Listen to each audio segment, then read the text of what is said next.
Alright, well, So that was it. Oh my god! It's... Can you ring him? Can I? Yeah. I don't know, can I? You fucking Yeah, better. I'm ringing. Oh my god. Nick I'm gonna away. die. Give me a second. Nick.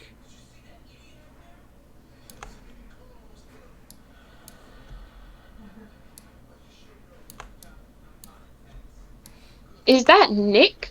Nick from Dwive Kid? Dwive Kid? Dwive? I can't believe we're doing this live. Dwive Kid? Dwive Kid?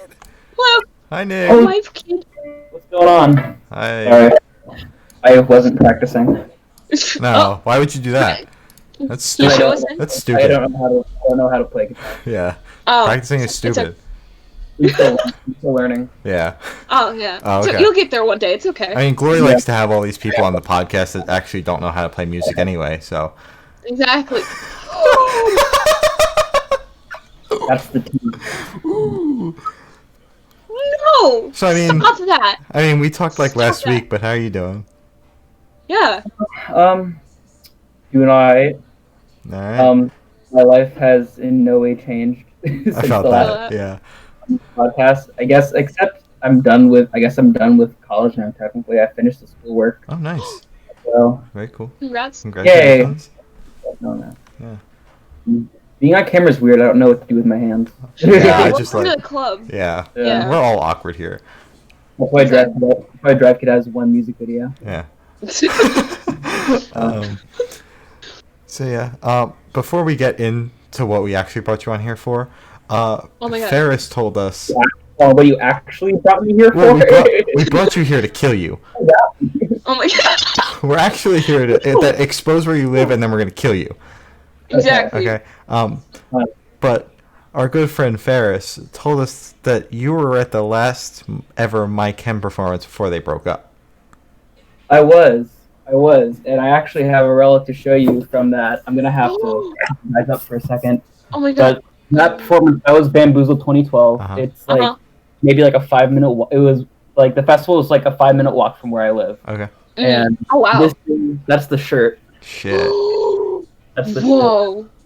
I went because Blink was gonna be on the lineup, but they dropped off. Uh-huh. And I was gutted, as any 15-year-old would be. Uh-huh. Of And course. MCR, they took the slot, and I went on. I only went on Saturday, Okay. so I Okay. only was there for these bands.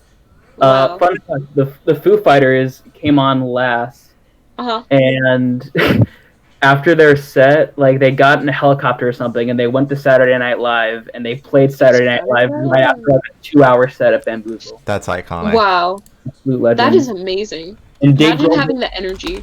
Dave Grohl didn't even change his shirt or anything. He just went on, just like soaked in sweat. He didn't care. Yeah, of course. Of course, of course. Hey, And you don't want to put a fake image of what your band is. Just like expect this, dude. Yeah, I was I saw MCR's last performance, and I didn't hit my MCR phase until like probably the fall or the summer after that. ouch. And Wow. the only song I knew at the time was Teenagers, and then I saw them one time the summer before that even. Uh-huh. Wow. Didn't you see them on the Blink-182 tour, like the... Yeah, it was like the 2011 Honda Civic something. Uh-huh.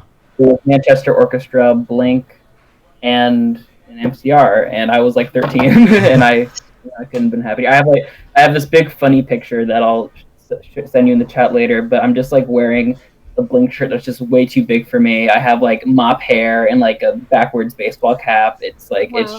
it's ridiculous. It sounds iconic. Yeah, you pulled- honestly. It was an absolute look. Yeah, you pulled yourself right out of the 90s for that show. Honestly. Yeah. So we brought... Yeah. As I said, we brought you on here to kill you, but before that, we're going to get information about your new cover that you guys dropped on Friday. Mm-hmm. Ask away. Okay. So I think I know the answer to this, but I'm going to ask anyway because Gloria said it was a good question. How'd you guys get the opportunity to do the cover in the first place? Instagram.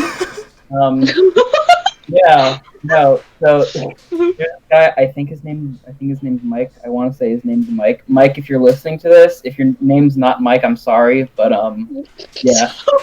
He runs an independent music label called A Few Good Records, and he's like put on like he's like put together compilation records before for charity back around Christmas.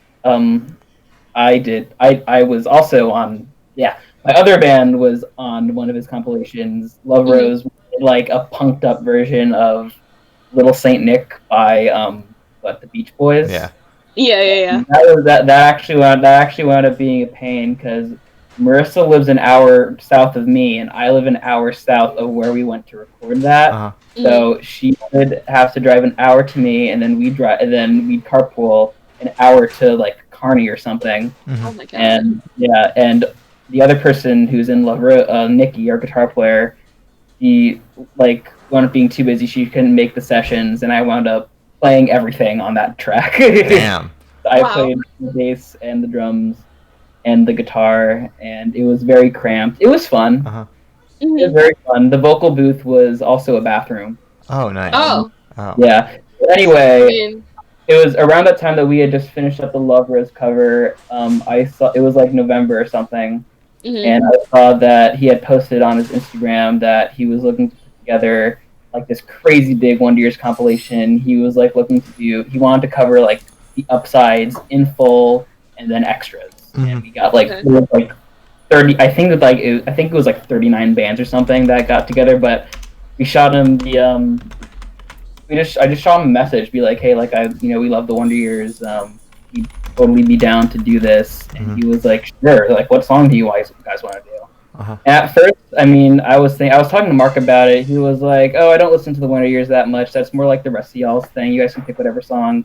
And I was like, you want to do Melrose Diner? And then I showed Mark Melrose Diner, and he was like, no, I don't want to do Melrose Diner. So we wound up going with a song for Patsy Cline. okay. I don't know. It's just like all around. From a technical standpoint, it's more of an interesting, more of like a fun song to play. Melrose Diner is very like kind of classic, upbeat, pop punk that we could have done very easily, but a song for Patsy Cline, I don't know, just seems a bit more, I don't know, dark. Yeah. Had that kind of like indie edge to it. Yeah. Okay. And then Mark busted out in the studio. Mark busted out like his 7-string guitar for it. Oh shit. So I think before like the second, I guess, beat down part comes in, that's how we got like those like really low tones. Yeah. Nice. Mark and his sludgy sounding EMG pickups. Yeah. Great. Whatever pickups he has, I don't know. I'm not super well versed in gear talk, but it's okay. Yeah, it came together. Cool. You actually stole my question. Why did you choose that song? But it's okay. I'm just gonna move on to the next one.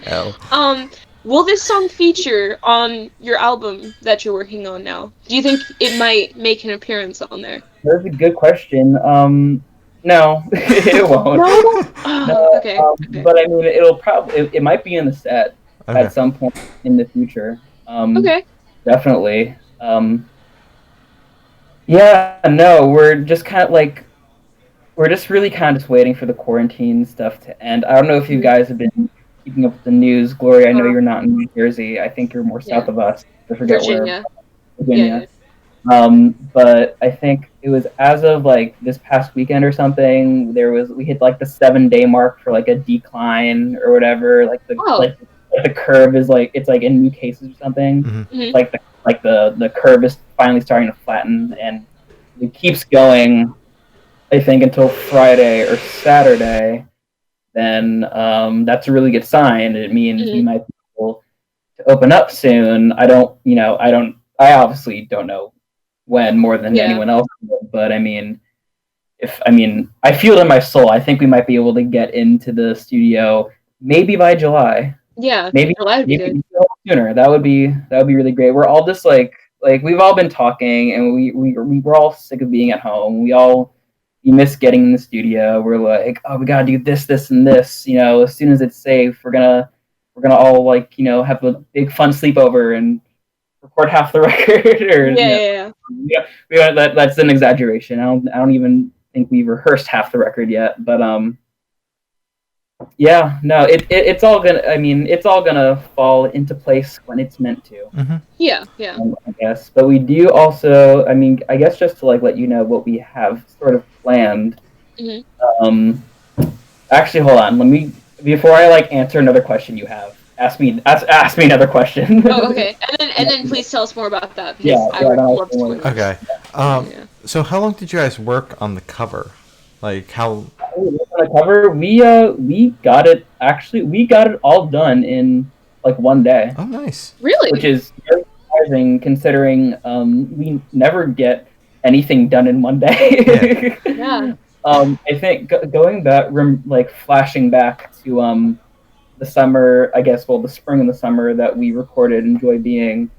I think there was one track that also came together in one day, and that was the interlude track, where I was hanging out just like earlier that afternoon in my bedroom, and I like we like knew we wanted to have like an interlude track, and we had like a few other ideas for it. I forget what they were, but I picked up my acoustic guitar here. This thing was my dad's. Okay. Oh, that's so cool.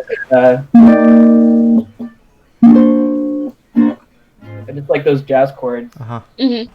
And I was like, I don't know, let me show the guys that. And then we did, and then Mark programmed a beat over it, and then Steve, our bass player, just like wrote those. He improvised those lines, and then Mark improvised some lines, and then we had a track that we were fine with, and we ended up throwing that on. But yeah, no, that was the only thing we ever did in like, one day. Yeah.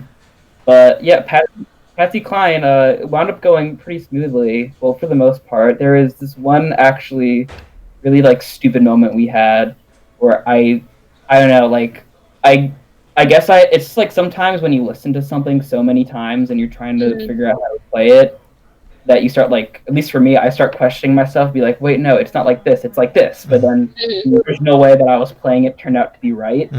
Yeah. I kind of had one of those moments. I thought Steve was playing something wrong. And I was like, and we were trying to figure out what it was, because I thought, I could have sworn to God that something sounded off. So he was like, why don't you try doing a take? So I tried to do a take of the bass.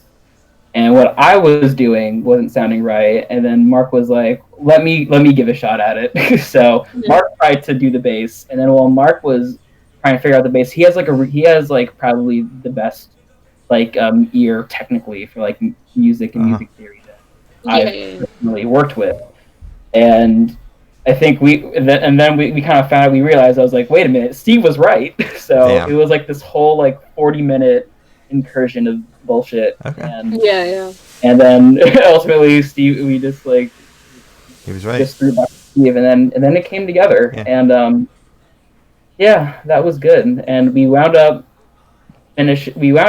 finishing with time to practice for a gig. Nice. So we all got all that done and then some. Nice. Yeah.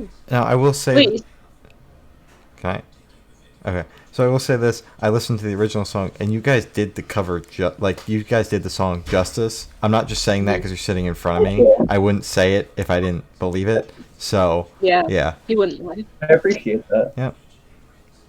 Yeah, no, we didn't know if we wanted to change up the arrangement or something, or if we just wanted to make certain parts sound heavier. We wound up all just learning the song, and the deal was all right, we'll just go in, we'll all learn the song, and then we'll just go in the studio and see what happens. And we wound up just I guess we pretty much just recorded the song, but I guess we tried to put a little bit of our own inflections on it. When we were doing the vocals, you might have noticed that towards the end, Mark does that echo vocal where he's like, "It's hard to watch you walk away," but he gave that very gravelly, I don't want to say Louis Armstrong, but if Louis Armstrong was a metal vocalist kind of thing, "It's hard to watch you walk away."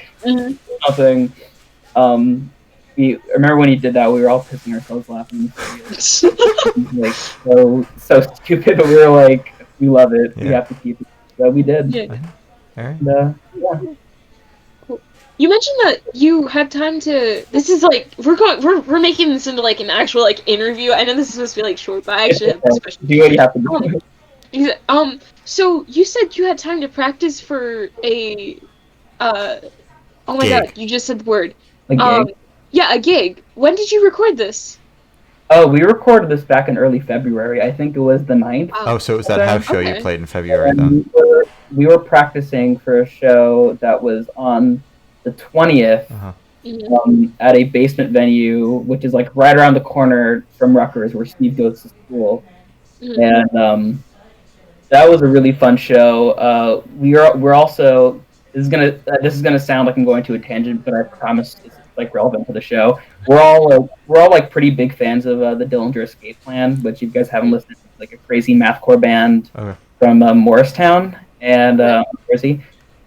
And we were loading into the gig, and we were like going into like a cellar, like you know, like the really kind of just old fashioned like doors outside of in like a backyard that we were like walking down into.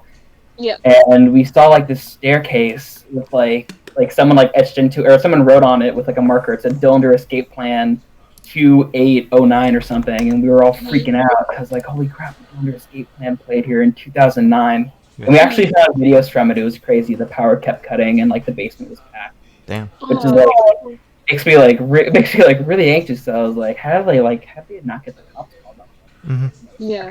It's New Brunswick. People are calling. Apparently, like now anyway, people are calling the cops on shows left and right in that area. Damn. From what I've been hearing, but the show went really well. That was actually the last show we played. We had another show scheduled for early April with Carousel Kings and Poeta, and I love Poeta. I was really excited to play with them. But of course, you know, the world ended. So. Yeah, Miss Rona. Yeah, the world's kind of ending right now, very slowly. Slowly but surely. Yeah. Okay. Okay, so where could we buy this this cover? I would like it to be on Spotify and Apple Music, but it is not on Spotify or Apple Music. It is on Bandcamp. I don't know how much. I didn't look at how much the whole compilation is, but the single track is $1, and all the proceeds are going to Get Us PPE and Races Texas. I don't know if I'm saying that right, but originally the compilation was only going to be for Races Texas, which is like it's like it's an organization that provides legal services for migrants who are stuck in the insane detention facilities along the southern border.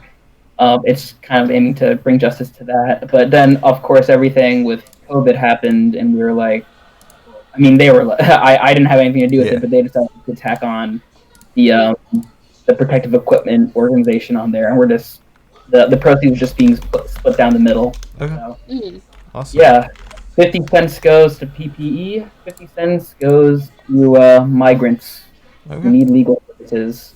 All right. Awesome. Yeah. So buy it. Yeah, buy it. Buy it right now, or you're a bad person. Yes, please. Yeah. Please. So what was that tangent you were gonna go on? Yeah, you can go on a tangent. Okay. So I guess I guess our plan. Yeah. The master plan for I guess the next Drive Kid release. We have the album pretty much done in terms of like, you know, writing aspects and everything. Before. But we do also have a single that we've been playing at shows recently that's not going to be it's not going to be on the album. This is something that I was kind of talking about with the guys earlier. But for me anyway, I mean, I didn't write it. Steve actually wrote it, and Steve sings on it. The only places that people have heard his voice, I guess, on one of our songs before would be his verse in Hey October, and then also his verse in Interlude. And Steve's a really good songwriter. I've been writing with him since high school, and I definitely have been wanting to showcase more of his stuff in the band, and I think we will in the future. But this new song, it's I'm not going to say what it's called. Dang it! Okay. We're gonna. Are you sure? What? Are you sure you can't like give us a little Hint. I don't know. I'll tell you about the song. I won't tell you what it's called, but Okay. it's not. I will say it's not a very heavy song.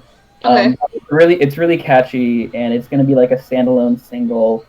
And I guess I'm not gonna go into too much about what it's about, but I guess the purpose it serves for me, I think it's a very kind of good thematic gap between what we put out, the album we put out in 2018, and what we're hopefully going to put out probably next year. Yeah.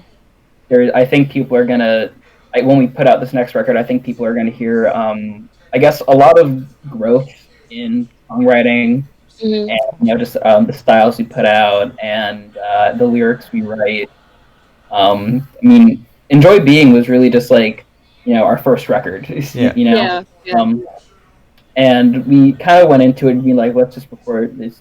Let's like record some music, and it kind of, it was what it was. Ultimately, we put out something we liked, but I guess it wasn't very long before, because like some of those songs we wrote like in 2016, like not long after we formed, so we already had those songs, like some of those songs for a while, and I guess by not long after we put out Enjoy Being, we were starting to get, at least Mark and I were starting to get sick of some of those songs.